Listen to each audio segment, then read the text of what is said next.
AI ప్రపంచంలో ప్రస్తుతం ఒక విచిత్రమైన పరిస్థితి నడుస్తోంది. ఒకవైపు చూస్తేమో ఏఐని పూర్తి కంట్రోల్లో పెట్టి అడిగిన ప్రతిసారి ఒకే జవాబు చెప్పేలా చేయాలని చూస్తున్నారు. ఇంకోవైపు చూస్తే దానికి ఫుల్ ఫ్రీడమ్ ఇచ్చి దాని క్రియేటివిటీను బయటకు తీసుకురావాలని ప్రయత్నిస్తున్నారు. సో ఈరోజు మనం ఈ రెండు విభిన్నమైన దారుల గురించి తెలుసుకుందాం. చాలామందిని కన్ఫ్యూజ్ చేసే ప్రశ్న ఇది. ఏఐలో ర్యాండమ్నెస్ని పూర్తిగా ఆపేసినా సరే ఒకే ప్రశ్నను 2 సార్లు అడిగితే 2 వేర్వేరు సమాధానాలు ఎందుకొస్తాయి? ఇదేంటిలా ప్రవర్తిస్తోంది అనిపిస్తోంది కదా. ఈ చిన్న తేడా కూడా సైంటిఫిక్ రీసెర్చ్లో ఒక పెద్ద తలనొప్పి. ఎందుకంటే సైన్స్లో రిపీటబిలిటీ అనేది చాలా ముఖ్యం. అంటే ఒక ప్రయోగాన్ని మళ్లీ చేసినప్పుడు అవే రిజల్ట్స్ రావాలి. అలా స్థిరమైన ఫలితాలు రాకపోతే వాళ్లు చేసిన పరిశోధనను కన్ఫర్మ్ చేసుకోవడం అస్సలు కుదరదు.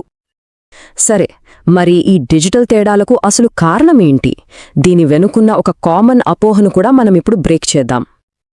చాలా కాలం పాటు అందరూ ఏమనుకున్నారంటే ఈ సమస్యకు కారణం ఫ్లోటింగ్ పాయింట్ మ్యాథ్ ఎర్రర్స్ అని. కానీ రీసెర్చర్లు లోతుగా చూస్తే తెలిసిందేంటంటే అది అసలు కారణం కాదంట. అసలు విలన్ వేరే ఉంది. అది మనకు అంత ఈజీగా కనిపించదు. అదే సర్వర్ సైడ్ బ్యాచింగ్. మరి ఈ బ్యాచింగ్ అంటే ఏంటి? సింపుల్గా చెప్పాలంటే ఇది చాలా స్మార్ట్ టెక్నిక్ అన్నమాట. 100 మంది ఒకేసారి ప్రశ్నలు అడిగినప్పుడు సర్వర్ వాటిని ఒక్కొక్కటిగా కాకుండా అన్నింటినీ కలిపి ఒక బ్యాచ్గా చేసి ప్రాసెస్ చేస్తుంది. దీనివల్ల రిసోర్సెస్ చాలా ఎఫిషియెంట్గా వాడుకోవచ్చు. ఇక్కడే అసలు పాయింట్ ఉంది. మనం అడిగిన ప్రశ్న సోమవారం 10 మందితో ఉన్న బ్యాచ్లో ఉండొచ్చు. అదే ప్రశ్న మంగళవారం 50 మందితో ఉన్న బ్యాచ్లో ఉండొచ్చు. ఈ బ్యాచ్ సైజులో వచ్చిన చిన్న మార్పు మొత్తం క్యాలిక్యులేషన్ని మార్చేసి వేరే జవాబొచ్చేలా చేస్తుంది. సర్వర్కు ఇది కరెక్టే, కాని మనకు మాత్రం ర్యాండమ్గా అనిపిస్తుంది. అందుకే రీసెర్చర్స్ బ్యాచ్ ఇన్వారియన్స్ అని ఒక టార్గెట్ పెట్టుకున్నారు. అంటే మనం అడిగిన ప్రశ్నని ఒంటరిగా ప్రాసెస్ చేసినా 100 మందితో కలిపి చేసినా ఫైనల్ అవుట్పుట్ మాత్రం అస్సలు మారకూడదు. ఇది సాధించడమే వాళ్ల ముందున్న పెద్ద ఛాలెంజ్. ఓకే, ఇక కథలో రెండో భాగానికి వచ్చేద్దాం. ఈ సమస్యను సాల్వ్ చేయడానికి, ఖచ్చితమైన స్థిరత్వాన్ని తీసుకురావడానికి రీసెర్చర్స్ ఏఐ కోర్ ఫంక్షన్స్ని ఎలా మార్చేశారో చూద్దాం. ఈ పర్ఫెక్ట్ కన్సిస్టెన్సీ కోసం వాళ్లు లాంగ్వేజ్ మోడల్స్కి బ్యాక్బోన్ లాంటి 3 కీలకమైన భాగాలను పూర్తిగా తిరగరాశారు. అవి డేటాను బ్యాలెన్స్ చేసే ఆర్ఎంఎస్ నార్మ్, అసలు లెక్కలన్నీ చేసే మ్యాట్రిక్స్ మల్టిప్లికేషన్, మరియు ఏ పదాలు ముఖ్యమో చెప్పే అటెన్షన్ మెకానిజం. దీని వెనుక ఉన్న సింపుల్ లాజిక్ ఏంటంటే స్పీడ్ కంటే కన్సిస్టెన్సీకే ఎక్కువ ప్రాధాన్యత ఇవ్వడం.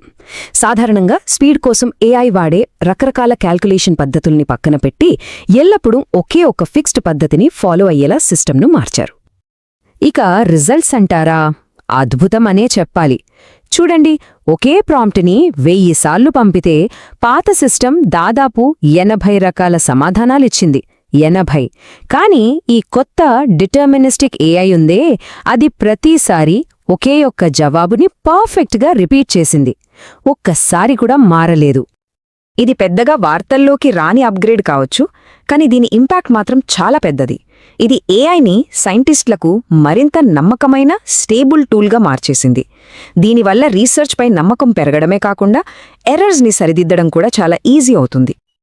ఓకే, ఇప్పటివరకు ఏఐని ఒక ఫ్రేమ్లో బిగించడం గురించి చూశాం. ఇప్పుడు దీనికి కంప్లీట్గా ఆపోజిట్ డైరెక్షన్లో వెళ్దాం. అదేంటంటే సైంటిస్టులు ఏఐ యొక్క అనూహ్యమైన స్వభావాన్ని ఎంకరేజ్ చేసి దానికి స్వేచ్ఛ ఇస్తే ఏం జరుగుతుంది? ఈ కథ లైగో గురించి. ఇది ఒక భారీ గ్రావిటేషనల్ వేవ్ డిటెక్టర్. బిలియన్ల కాంతి సంవత్సరాల దూరంలో బ్లాక్ హోల్స్ ఢీకొంటే వచ్చే చిన్న అలలను కూడా ఇది పసిగట్టగలదు. అంత సెన్సిటివ్ ప్రయోగాన్ని ఇంకా బెటర్ చెయ్యమని ఏఐని అడిగారు. ఇక్కడే అసలు ట్విస్ట్. ఎవ్వరూ ఊహించని ఒక అద్భుతం జరిగింది. కొన్ని వేల మంది సైంటిస్టులు 40 ఏళ్లుగా చూడని ఒక చిన్న మార్పుని ఏఐ పట్టుకుంది. అదేంటో తెలుసా? ఆ ప్రయోగానికి ఒక 3 కిలోమీటర్ల ఆప్టికల్ రింగ్ యాడ్ చేయమంది. ఈ ఐడియా వెనుకున్న ప్రిన్సిపలేమో దశాబ్దాల క్రితం నాటి ఒక పాత క్వాంటం సూత్రం. కాని దాన్ని ఇలా కూడా వాడొచ్చని ఎవరి మ్యాలోకి తట్టలేదు. ఏఐ చెప్పిన ఈ యొక్క చిన్న మార్పు ఎంత పవర్ఫుల్ అంటే దానివల్ల లైగో సెన్సిటివిటీ 10 నుంచి 15% పెరిగే అవకాశముందట. ఒక ప్రోటాన్ కంటే చిన్న మార్పులను కొలిచే ఈ ప్రయోగంలో ఇది ఒక భారీ జంప్ అన్నమాట. ఇప్పుడు మనం ఈ టాపిక్ని కొంచెం పెద్ద స్కేల్లో చర్చిద్దాం. ఏఐ కేవలం ఒక టూల్గా మిగిలిపోకుండా సైంటిఫిక్ డిస్కవరీలో ఒక నిజమైన పార్ట్నర్గా ఎలా మారుతోంది, దాని పర్యవసానాలు ఏంటి? లెగో ఒకటే కాదు, క్వాంటమ్ ఫిజిక్స్లో ఏఐ ఒక కొత్త సింపుల్ ప్రయోగాన్ని డిజైన్ చేసింది. పార్టికల్ ఫిజిక్స్లో రా డేటా నుండి ఫిజిక్స్ ఫండమెంటల్ రూల్స్ని మళ్లీ కనుక్కుంది. ఆస్ట్రోఫిజిక్స్లో అయితే మనుషులు రాసిన ఈక్వేషన్స్ కంటే బెటర్ ఈక్వేషన్స్ని సృష్టించింది. ఇది కేవలం ప్యాటర్న్స్ కనిపెట్టడం కాదు, మన ఆలోచనలకు అందని కొత్త దారులను చూపిస్తోంది. మరి ఫ్యూచర్లో నెక్స్ట్ స్టెప్ ఏంటి? ఏఐ కేవలం డేటాను అనలైజ్ చేసే టూల్గా కాకుండా ఆ డేటా వెనుక ఉన్న థియరీని ప్రతిపాదించి దాన్ని వివరించగల ఒక నిజమైన థియరిటికల్ ఫిజిసిస్ట్గా మారచ్చు. కాబట్టి ఈ విశ్లేషణను ముగించే ముందు మనం ఆలోచించాల్సిన అసలైన ప్రశ్న ఇదే: మనుషులకి మరియు మెషీన్స్కి మధ్య ఈ జ్ఞానాన్వేషణలో సంబంధం ఎలా మారబోతోంది?